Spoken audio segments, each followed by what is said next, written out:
का क्षण क्षण समर्पित, चाहता हूं देश की धरती तुझे कुछ और भी दूं। इसलिए प्रधानमंत्री बनने से लेकर आज तक 10 साल में 10 घंटे की भी उन्होंने कोई मोहलत या छुट्टी नहीं ली है। और वो लोग आके आज शिक्षा देते हैं जो जब तब छुट्टी मनाने विदेश जाते थे। और मैं लालू प्रसाद यादव जी को भी ये बताना चाहता हूं, महोदय आप सूप बोले तो बोले और चलनी भी बोले जिसमें 100 छेद। जो इरेडिकेशन ऑफ सनातन धर्म की कॉन्फ्रेंस करते हैं, उत्तर भारत में हिंदू धर्म को धोखा बताते हैं, जिनकी सरकार के शिक्षा मंत्री पोटेशियम साइनाइड बोलते हैं, तो रामचरितमानस और हिंदू धर्म ग्रंथों के बारे में तमाम अनाप शनाप उल्टी सीधी और अत्यंत निंदनीय बातें करते हैं। अब वो हिंदू होने के सर्टिफिकेट देने लगे। तो मैं इनकी बात का उत्तर सैद्धांतिक भी देता हूं और राजनीतिक भी।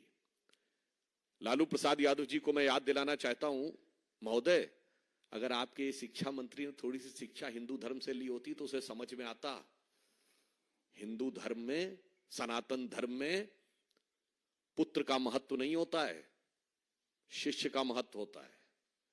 श्री राम मंदिर की प्राण प्रतिष्ठा हुई है। मैं आप सबसे पूछना चाहता हूं, आपने हनुमान जी के जो उनके भक्त थे और शिष्य, हजारों हजार मंदिर देखे होंगे, उनके पुत्र लवकुश के मंदिर देखे कहीं?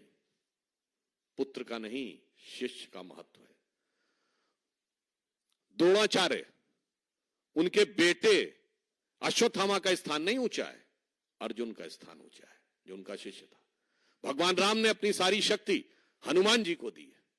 द्रोणाचार्य ने विद्या पुत्र को नहीं दी, शिष्य को दी है। और भारत की परंपरा क्या है? हिंदू धर्म की परंपरा है गुरु शिष्य परंपरा, पिता पुत्र परंपरा नहीं।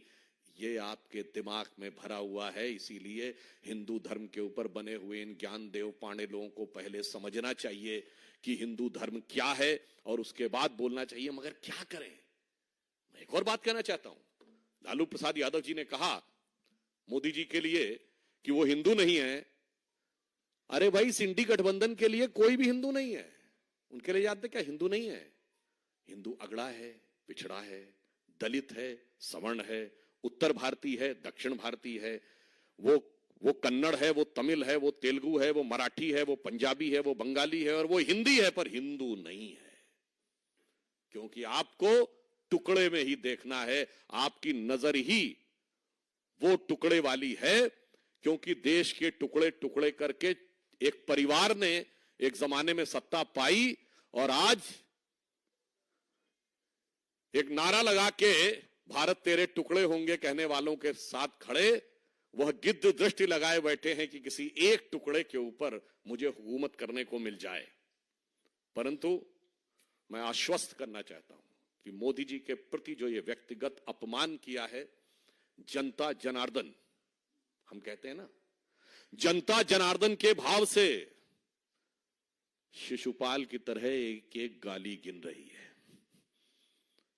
और निश्चित रूप से जैसे भगवान ने उचित समय पर उचित प्रत्युत्तर दिया था, तो ये इनके अहम मान्यता का जो शीश, राजनीतिक शीश है, इसका प्रत्युत्तर जनता जनार्दन देगी।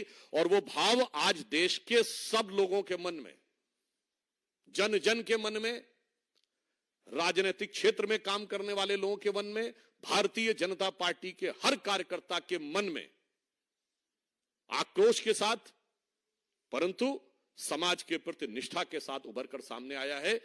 इसलिए स्वतः स्फूर्त ढंग से, यानी सेल्फ इंस्पायर्ड होकर भाजपा के सभी कार्यकर्ताओं ने आज सोशल मीडिया के सभी प्लेटफॉर्म्स पर जो अपना प्रोफाइल लोगो है उसमें मोदी का परिवार शब्द, मोदी का परिवार शब्द ऐड कर लिया है। स्वतः स्फूर्त और उस भाव से प्रेरित होकर जो मोदी जी ने अपने जीवन के शुरुआत से लेकर मुख्यमंत्री बनने से लेकर प्रधानमंत्री बनने तक किया है। आप चाहें तो इस विषय को वेरीफाई कर सकते हैं। हमारे राष्ट्रीय अध्यक्ष आदरणीय जेपी नड्डा जी और समस्त वरिष्ठ नेताओं के सोशल मीडिया प्लेटफॉर्म से यह बात स्पष्ट रूप से समझी जा सकती है। हाँ, मैं एक और बात भी कहना चाहता हूं, हम वो हैं जो देश के लिए सब कुछ समर्पित करने को तैयार होते हैं। मैं एक बात कहना चाहता हूं, मोदी जी ने एक लक्ष्य रखा है 2047 तक भारत को विकसित राष्ट्र बनाने का, नंबर 1 की अर्थव्यवस्था बनाने का और भारत को जगत गुरु के पद तक ले जाने का, अमृतकाल का। मैं देश के लोगों से पूछना चाहता हूं, ये लोग जो आज परिवार की बात करते हैं, ये मैं आप सबके सुलभ संज्ञान के लिए हमारे राष्ट्रीय अध्यक्ष आदरणीय जगत प्रकाश नड्डा जी का ये सोशल मीडिया का प्रोफाइल दिखा रहा हूं। जो कैमरामैन लोग हैं, ये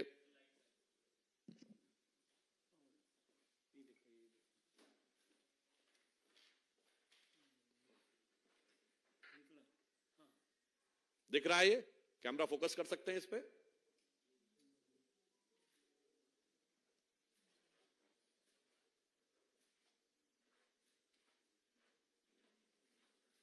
हो गया? देखिए, ये परिवार का भाव हमारा इससे प्रेरित है कि हम ये कहते हैं कि 2047 तक इस पूरे परिवार को नंबर 1 की अर्थव्यवस्था बनाना है। मैं पूछना चाहता हूं, ये जितने आज परिवार के एक एक परिवार के राजतंत्र जो जैसे चलता था, उस राजतंत्रीय परिवारों के बरखुरदार लोकतंत्र के अलंबरदार बन के खड़े हैं, इनमें से क्या आपको लगता किसी का लक्ष्य है कि 2047 तक भारत को विकसित राष्ट्र और जगत गुरु बनाना है? ना, इन सब का लक्ष्य है कि 2047 तक यदि इनकी पार्टी रहे तो इनके परिवार के हाथ में सत्ता रहनी चाहिए, और यदि सत्ता मिल जाए तो सारी अर्थव्यवस्था इनके परिवार की मजबूत होनी चाहिए। मोदी जी का लक्ष्य है भारत विकसित प्रखर होकर आना चाहिए और भारत की अर्थव्यवस्था मजबूत होनी चाहिए। इसलिए हम ये कहते हैं ना, हम रहे ना रहे, भारत ये रहना चाहिए। ये कहते हैं भारत रहे या ना रहे, भारत चाहे टुकड़े में रहे, मेरा परिवार रहना चाहिए। आपको याद हो हमारे, और ये कोई ऐसा नहीं कि हम कल की प्रतिक्रिया में बोल रहे हैं, हमारे राष्ट्रीय अधिवेशन में आपको याद हो आदरणीय अमित शाह जी ने क्या बोला था इन सारे दलों के लिए। 7 पारिवारिक दलों के अलंबरदार आज आकर ये कहते हैं, इनका क्या लक्ष्य है? लालू प्रसाद यादव जी का क्या लक्ष्य है? मेरा बेटा सीएम बन जाए। स्टालिन जी का क्या लक्ष्य है? मेरा बेटा सीएम बन जाए। शरद पवार जी का क्या लक्ष्य है? कि मेरी बेटी सीएम बन जाए। ममता जी का क्या लक्ष्य है? मेरा भतीजा सीएम बन जाए। और स्वर्गीय मुलायम सिंह जी अपने बेटे को सीएम बनाकर ही गए। ये सोच में अंतर है, हमारी सोच और उनकी सोच में। इसलिए मैं सिर्फ ये कहना चाहता हूं कि ये चुनाव एक सोच का चुनाव है। एक सोच वो जो भारत की पहचान को टुकड़ों टुकड़ों में बांटकर अपने परिवार का स्थान ऊंचा रखना चाहती है। और ये बात मैं इसलिए ईमानदारी से कहता हूं, ये सब नेता जो कहते हैं हम गरीब की बात करते हैं, हम दलित और पिछड़े की बात करते हैं, सत्ता में आने के बाद सबसे तेजी से इन्हीं की धन संपत्ति बढ़ती है। मैं लालू जी से पूछना चाहता हूं, आज का आपका बयान नहीं है, 24 अक्टूबर 1990 को जब आडवाणी जी को गिरफ्तार किया गया था, दूरदर्शन के आर्काइव्स में जाके देख लीजिएगा, उन्होंने बोला था कुछ नहीं होता, ये हिंदू हिंदू कुछ नहीं होता, जात बिरादरी का देश, और रामलला का के भीतर खड़ा था क्या? ये बोलने वाले लोग थे। कहते थे गरीब गुरबा की सरकार है। आज गरीब गुरबा का परिवार बिहार का सबसे अमीर परिवार है। मोदी जी कहते हैं तन समर्पित, मन समर्पित और यह जीवन समर्पित। वो कहते हैं नौकरी चाहिए हो तो तेरी जमीन भी मुझको अर्पित, पैसा ना हो तो इसलिए मैं सिर्फ ये कहना चाहता हूं कि यह विषय एक गंभीर विषय है, जिसको लेकर भारत के हर व्यक्ति के मन में वेदना है, और वही वेदना भाजपा के कार्यकर्ताओं के मन में भी। और एक दूसरा विषय और मैं आपके सामने ध्यान में रख देना चाहता हूं कि भारत की राजनीति के स्वघोषित, स्वयंभू, कट्टर ईमानदार, अजब और अलबेले किरदार दिल्ली के मुख्यमंत्री श्री राहुल गांधी जी ईडी के सामने जाने से लगातार बच रहे हैं। सॉरी, अरविंद केजरीवाल जी, क्षमा चाहता हूं।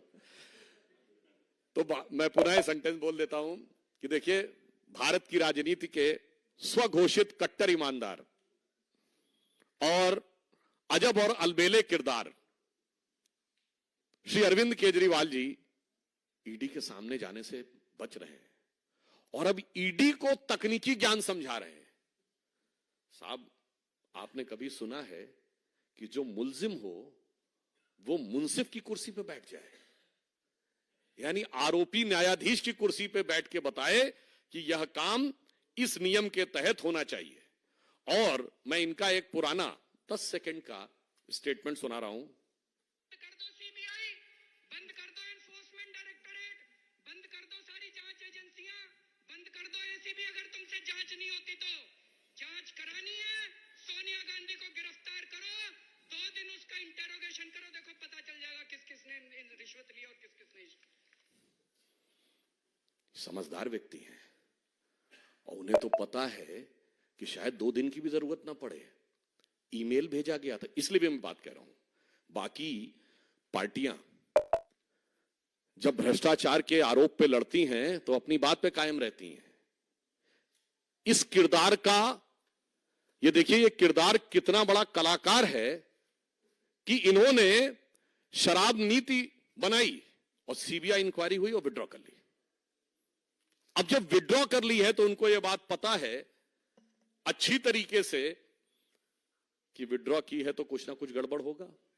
ये बातें सामने आ चुकी हैं कि ईमेल किए गए थे, इसीलिए लैपटॉप नष्ट किए गए, फोन नष्ट किए गए। उन बातों में मैं डिटेल में नहीं जाता। ईमेल किए गए संबंधित व्यक्ति को, और जब वो ईमेल किए गए और लौटकर संबंधित व्यक्ति ने जो सुझाव दिए वो इनकॉर्पोरेट किए गए, तो शायद उन्हें बिल्कुल अच्छी तरह पता होगा कि शायद कुछ मिनटों में ही जब वो सबूत दिखाए जाएंगे तो ये निरुत्तर हो जाएंगे, इसलिए शायद वो बच रहे हैं। मगर मुझे लगता है कि ये देश के लिए एक बहुत चुनौतीपूर्ण बात है और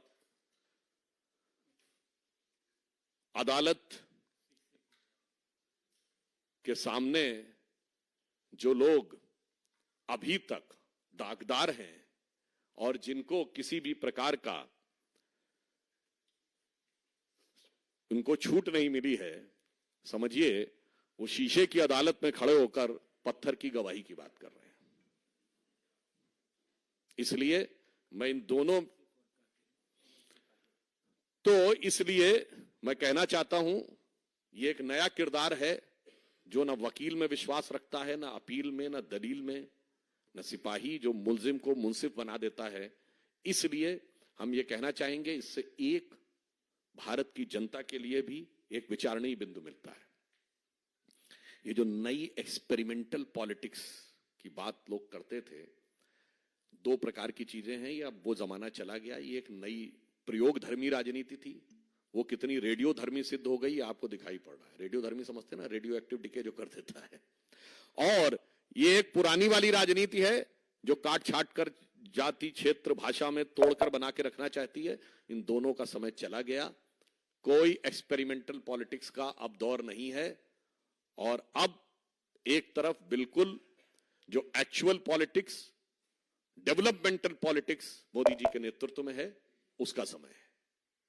अंत में मैं पुनः पार्टी की तरफ से बहुत वेदना के साथ इस जहां से बात शुरू की थी, इसी मोहब्बत की दुकान से निकले हुए असली जहर बुझे सामान वाले इस गठबंधन के प्रति अपनी वेदना व्यक्त करते हुए यह विश्वास व्यक्त करता हूं कि जनता जनार्दन